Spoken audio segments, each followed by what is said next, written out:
saya Yardan BP. Nama panggilan Ardan, satu kata lelah. Muhammad Neo Dwi Saputra, satu kata. Nama panggilan Neo untuk kata-kata hari ini Dwi. Assalamualaikum. Salam telat Pak. Banjir Pak. Waalaikumsalam. Keluar. Tuh Pak. Keluar tuh udah ada yang bensin.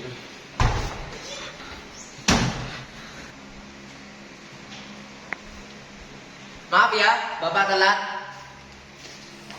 Loh, giliran saya telat, saya dimarahi. Giliran dia telat, saya dimarahi. Ini guru apa Hotman Paris ya nyari kesalahan orang? Aduh. Saya kan guru. Kenapa? Gak terima kamu. Keluar.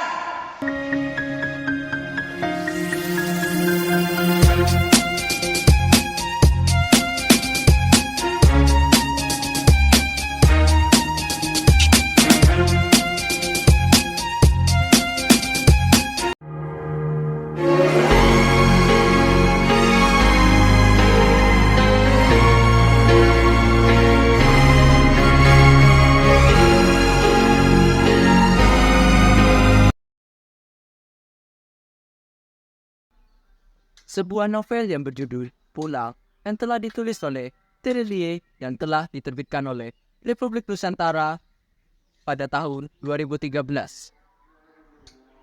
Novel ini setebal 552 halaman. Mengatakan Lelang memenangkan kategori Kausalan Sastra Kalustiwa untuk kategori prosa pada tahun 2013. Pulang merupakan novel drama keluarga, sahabatan, dan cinta. Setelah sukses membesuk rindu, terbitan Republika 2014 yang mencetak bestseller, Terelie hadir dengan novel terbarunya, Pulang.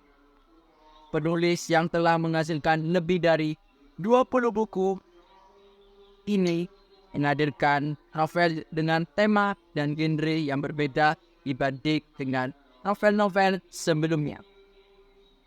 Tema yang dihadirkan adalah perihal perjalanan sang tokoh utama mengarungi kehidupan melewati satu pertarungan ke pertarungan lainnya demi memeluk rak kesedihan dan kebencian, lantas menuju ujung, yakni pulang ke hakikat kehidupan. Nah, pada novel ini dimulai dengan ketegangan. Bab pertama, si babi hutan. Dibuka dengan adegan pertarungan sang tokoh utama, Bujang, melawan monster menakutkan, babi hutan raksasa. Ia ikut serta bersama pemburu babi hutan, pimpinan keok pemuda. Di tengah hutan gelap, mereka dihadang sang raja babi. Semua terdesak. Bujang tampil amat heroik, mengalahkan sang monster. Sejak pergulatan itu, Bujang tak lagi memiliki rasa takut. Aku tidak takut jika setiap manusia memiliki 5 emosi, yaitu bahagia, sedih, takut, jijik, dan kemarahan. Aku hanya memiliki 4 emosi. Aku tidak punya rasa takut. Begitu Dede Lai membuka cerita dengan amat elegan. Kejadian melawan babi hutan menjadi awal kisah hidup baru bagi Bujang yang waktu itu masih umur 15 tahun. Tauke muda mengajaknya pergi ke kota. Ia minta bapak dan mama Bujang mengizinkannya pergi. Bapaknya setuju, mamanya berat melepaskan. Keseruan kisah novel ini terus berlanjut. Kini pembawa dibawa menuju waktu 20 tahun. Bujang, anak talang dan malam, kini berubah menjadi pribadi yang sangat mantap, akademis, kokoh, dan bermata tajam. Selepas itu, alur kembali berkelindan ke masa lalu. Saat kali pertama Bujang sampai di kota, bertemu banyak teman baru. Salah satunya Basi, seorang anak muda yang terobsesi menjadi seorang kesatria penunggang kuda suku Baduy. Tauke tetap pada pendirian. Hingga tiba saat kesabarannya hampir habis, Tauke menantang Bujang untuk ikut ritual amok. Ritual itu simpelnya, satu orang melawan ratusan orang, bahkan puluhan orang.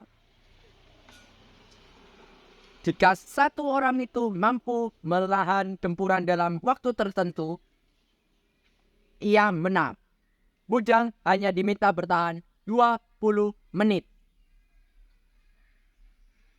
Sayang, ia hanya bertahan selama 19 menit. Ia gagal, sehingga ia tetap harus belajar bersama Franz. Namun, hikmah dari peristiwa amok, ia bisa punya kesempatan belajar bela diri.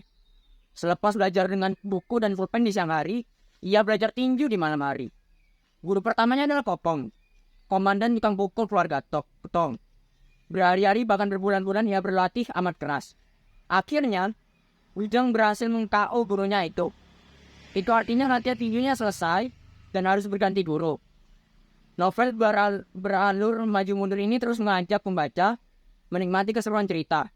Pertarungan demi pertarungan yang mengesankan, juga perihal ekspansi keluarga Tong yang perlahan merangkak naik level dari penguasa shadow ekonomi tingkat provinsi menjadi penguasa shadow ekonomi rasional nasional bahkan internasional. Hingga satu titik saat keluarga Tong di puncak kejayaan, pengkhianat muncul. Kelebihan. A. Tema yang unik. Tema yang dihadirkan mengandung unsur kebaruan. Masalah ekonomi dihubungkan dengan dunia tukang pukul. Lebih jauh lagi dikaitkan dengan unsur religius serta perjuangan dan nilai kepahlawanan. Meski harus diakui genre ini, ekonomi berbalut action, mengingatkan kita pada novel Terelie sebelumnya. Negeri para berdebah dan negeri di ujung tanduk. B. Sederhana. Menurut hemat persensi ini ilmiah, inilah kekuatan utama Terelie, sederhana dan apa adanya. Ia tak suka merumit-rumitkan sesuatu. Pilihan katanya secara umum mudah dicerna. Walau ada beberapa yang perlu membuka kamus atau googling untuk tahu artinya. Namun secara keseluruhan sangat bisa dimengerti. C. Plot dan kejutan yang mengasihkan. Plot yang dihadirkan membuat pembaca penasaran untuk terus membaca kelanjutan cerita. Selain itu, alur maju mundur menambah rasa ingin tahu pembaca. Baik masa lalu sang tokoh maupun cerita apa yang akan terjadi berikutnya. D. Filmis. Kekuatan berikutnya dalam novel ini adalah adegan-adegan yang filmis. Kita seakan-akan diajak menonton pertunjukan pertarungan hebat di depan layar 3 dimensi atau 3D. Bahkan lebih dari itu, pembaca seolah diajak berfantasi dengan hebat.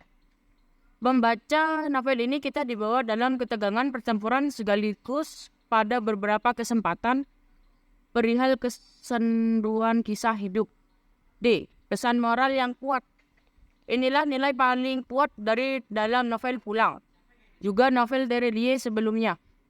Sebuah karya yang baik sudah selazimnya menyisipkan pesan moral, baik tersurat maupun tersirat. Penulis yang kini tinggal di Bandung ini amat piawi, membungkus nasihat dan pemahaman hidup dengan kemasan yang cantik. 2. Kekurangan. A. Beberapa adegan tampak seperti cuplikan film.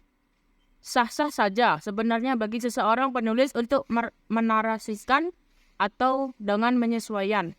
Beberapa cuplikan film, hal seperti itu namanya influence atau keterpengaruhan. Hal tersebut wajar, karena di dunia ini sejatinya tidak ada yang benar-benar orisinal. Tentu ada unsur keterpengaruhan dari apa yang telah ada sebelumnya. B. Kesalahan penggunaan huruf kapital. Sebenarnya kekurangan ini amat remeh-temeh. Jangankan menulis puluhan ribu kata, menulis ribuan kata saja, seperti resensi ini, tentu akan ditemukan typo atau kesalahan tik, dan lain-lain. Meski begitu, tak ada salahnya kita ulas. Semoga bisa menjadi bahan pembelajaran untuk pembaca. C. Orang membahas penguasa shadow ekonomi di negeri sendiri. Setelah presensi selisih, keluarga Tong yang dalam cerita ini merupakan salah satu penguasa shadow ekonomi. Di negeri ini lebih banyak bersinggungan dengan penguasa shadow ekonomi di negara lain, utamanya Hong Kong dan Macau. Lalu, bagaimana dengan penguasa shadow ekonomi lainnya di dalam negeri ini? Memang ada, namun kurang tergarap maksimal. Penilaian terhadap penerbit. Novel ini direkomendasikan bagi siapapun yang ingin memahami makna pulang yang sesungguhnya. Tak sekedar pulang ke rumah dan ke kampung halaman, namun mengandung makna pulang yang mendalam. Pulang menuju hakikat kehidupan. Pulang ke arah kesejatian, pulang kembali kepadanya. Pulang dengan segenap kerinduan dalam damai.